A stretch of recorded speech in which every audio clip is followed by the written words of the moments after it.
বাংলাদেশ সরকার কি ভারত সরকারের প্রতি অন্যায্যভাবে নমনীয় হয়ে পড়ছে? এই প্রশ্নটা একটু করা দরকার। কারণ সাম্প্রতিক সময়ে ২-৩ দিন আগের একটা ঘটনা আছে, সেটা বাংলাদেশ সরকার যেভাবে প্রতিক্রিয়া দেখিয়েছে, সেটা আমার কাছে অ্যাডিকুয়েট মনে হয়নি। আমাদের অনেকেরই হয়তো চোখে পড়েছে ভারতের প্রতিরক্ষা মন্ত্রী রাজনাথ সিং রীতিমতো আমাদের প্রধান উপদেষ্টাকে চাপ প্রয়োগ করছেন, এবং ভাষা অনেকটা এরকম যে আমরা কথ্য ভাষায় বলি না, মুখ সামলে কথা বলো, মোটামুটি সেটাই খানিকটা কূটনৈতিক ভাষায় তিনি বলেছেন। ভারতের প্রতিরক্ষা মন্ত্রীর মন্তব্যটা এরকম। ভারতের একটা মিডিয়াতে প্রথমে এটা এসেছিল, বাংলাদেশের মিডিয়াগুলো এটা পাবলিশ করেছে। উনি বলছেন, আমরা বাংলাদেশের সঙ্গে উত্তেজনা চাই না, তবে ইউনূসের উচিত হবে নিজের বিবৃতির শব্দচয়ন নিয়ে সতর্ক থাকা।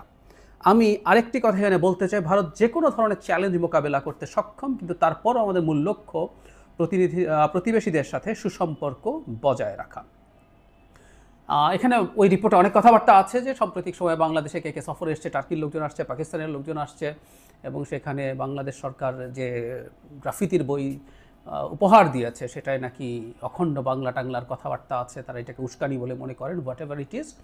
কিন্তু রাজনাথ সিংয়ের এই বক্তব্য আসার পর উচিত ছিল ইনস্ট্যান্টলি বাংলাদেশের পররাষ্ট্র মন্ত্রণালয় অফিসিয়াল বিবৃতি দেয়া। কিন্তু আমরা যেটা দেখলাম গতকাল, আমি ভুল না করে থাকলে রিপোর্টগুলো পড়লাম, যে সাংবাদিকরা এটা নিয়ে প্রতিক্রিয়া জানতে চাওয়ার পর সেখানকার একজন মুখপাত্র স্বাভাবিকভাবে যেটা হয়, তারা এটার প্রতিবাদ করেছেন, এটা কূটনৈতিক শিষ্টাচার বহির্ভূত হয়েছে ইত্যাদি ইত্যাদি বলছেন। ভাষা ওয়াজ ভেরি সফট, এবং ওই যে বললাম যে প্রতিক্রিয়া জানতে চাওয়ার পর বলা হয়েছে। অথচ যে ধরনের মন্তব্য একজন মন্ত্রী করেছে আমাদের প্রধান উপদেষ্টা সম্পর্কে, আমরা খেয়াল করবো, ওদের মন্ত্রী আমাদের প্রধান উপদেষ্টা সম্পর্কে এই মন্তব্য করছেন। আমি প্রায় একটা কথা বলি, এই সরকারকে আমরা স্মরণ রাখবো অনেকগুলো ইস্যুর মধ্যে একটা, মানে পজিটিভ ক্ষেত্রে যা যা বলবো, সেটা হচ্ছে ভারতের সাথে বাংলাদেশের যে সম্পর্ক, সেই সম্পর্কটাকে তিনি সত্যিকার অর্থে একটা স্বাধীন সার্বভৌম দেশের পররাষ্ট্র নীতির মতো করে সাজিয়ে তুলতে চেয়েছেন। ডক্টর ইউনূসের কথা বলছি।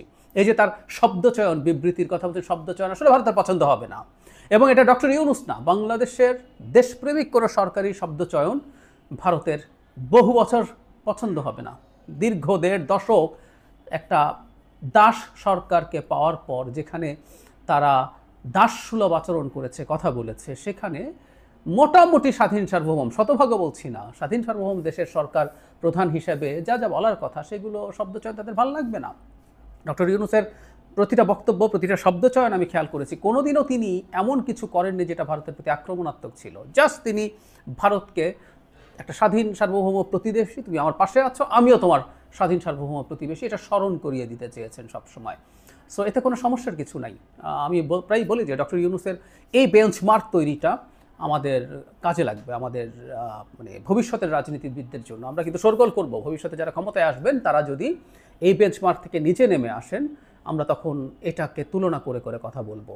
তো যাই হোক, যেটা বলছিলাম, যে সরকার আগে দেখা গেছে ভারতের প্রতি বহু সময় তাদের এক ধরনের পাল্টা যে ব্যাপারে শক্ত অবস্থান। আমি বলছি না যে ধরেই যুদ্ধ বাঁধিয়ে দিতে হবে, যদিও ভারতের সাম্প্রতিক খুবই উস্কানিমূলক আচরণ আছে, এটা নিয়েও কথা বলতে চাই।